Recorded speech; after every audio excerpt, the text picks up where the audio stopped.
It's your girl Ro in the building, and I'm here to welcome you to my YouTube channel.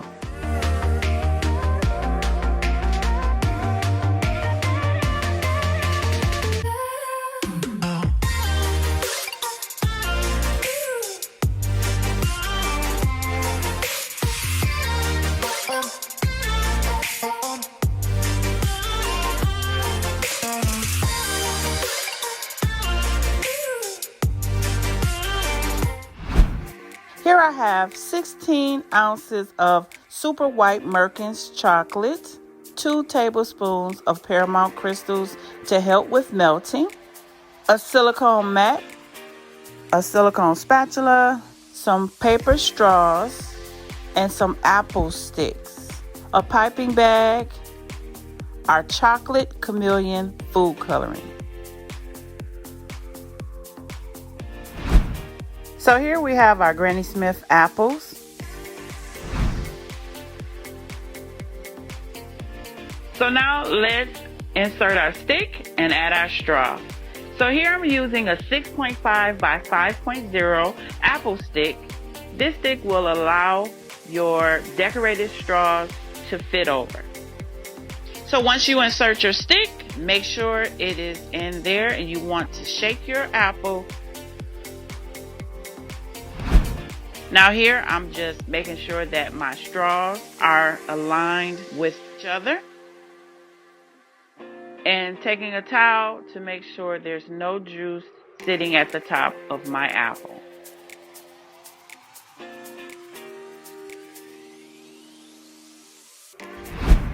Now let's melt our chocolate.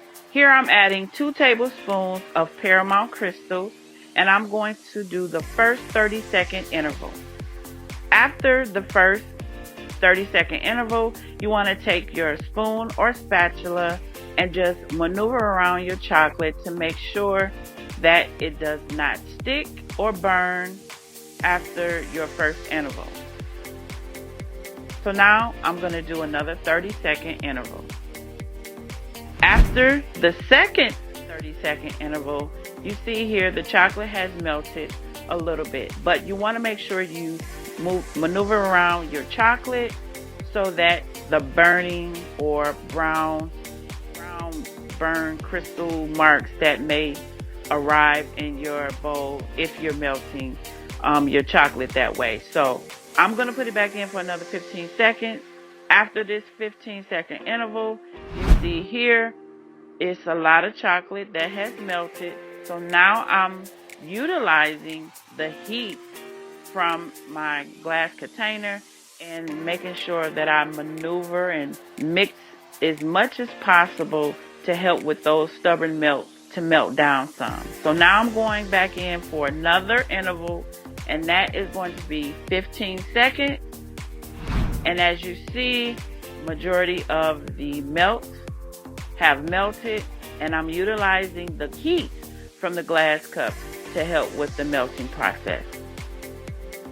And as you see here, it's nice and smooth, and I'm just mixing this chocolate around, and now it's time for the coloring.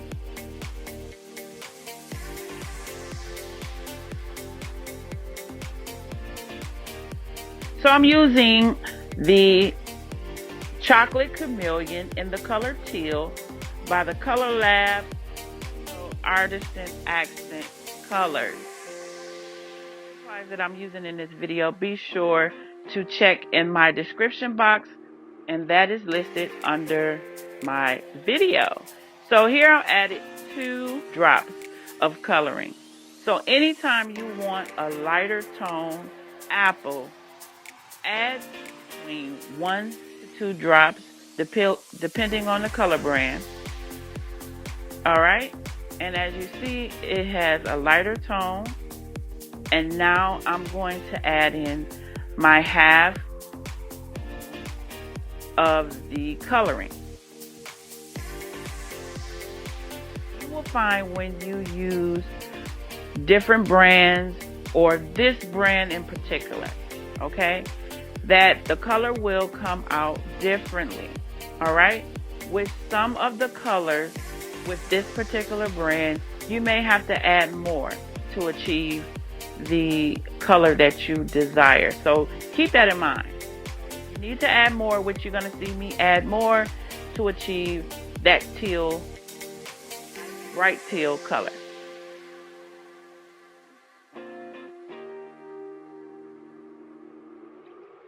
Mix and combine. So now I'm going to place my stick here to see how close I'm getting to the color that I desire. So now I'm just going to drizzle in some of the coloring just to enhance the color so I can get it as close as possible. And that's what I'm trying to achieve, to create a color that's going to be close enough to my decorated straw.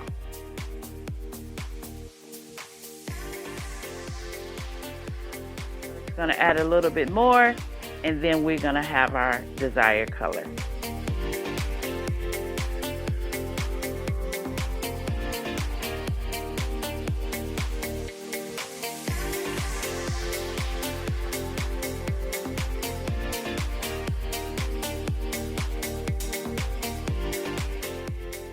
My color, we can move on to our dipping.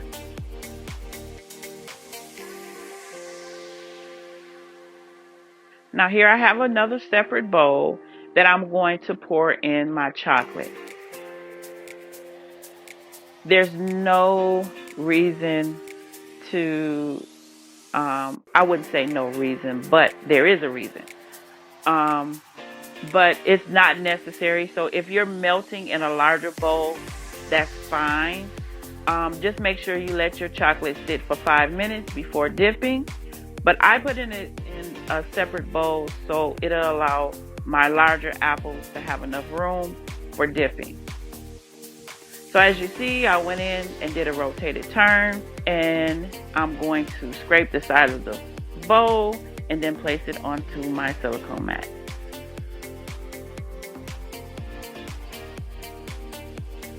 Now, for the drying process, I normally just let my apples sit out to dry room temperature, and they will dry as long as the room is nice and cool.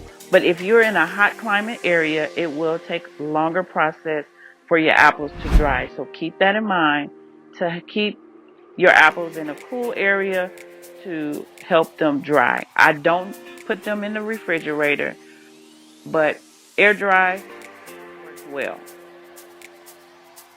I'm going to create my drizzle bag using my chocolate that I have left in my bowl, and I have a small bag, and it just helps to control my drizzle line onto my apples. Make sure you cut a nice small hole for your piping purposes, because this helps with these lines, you guys. It helps have a nice and unique drizzle line onto your decorated apples. So as you see here, going back and forth, some beautiful lines.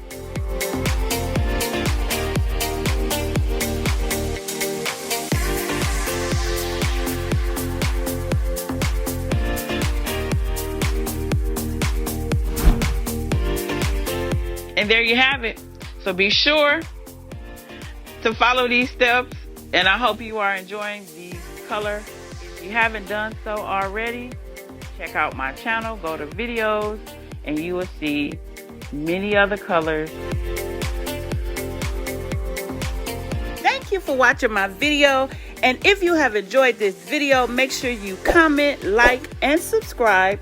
Be sure to hit that notification bell to always let you know, and it will remind you when my next video will post.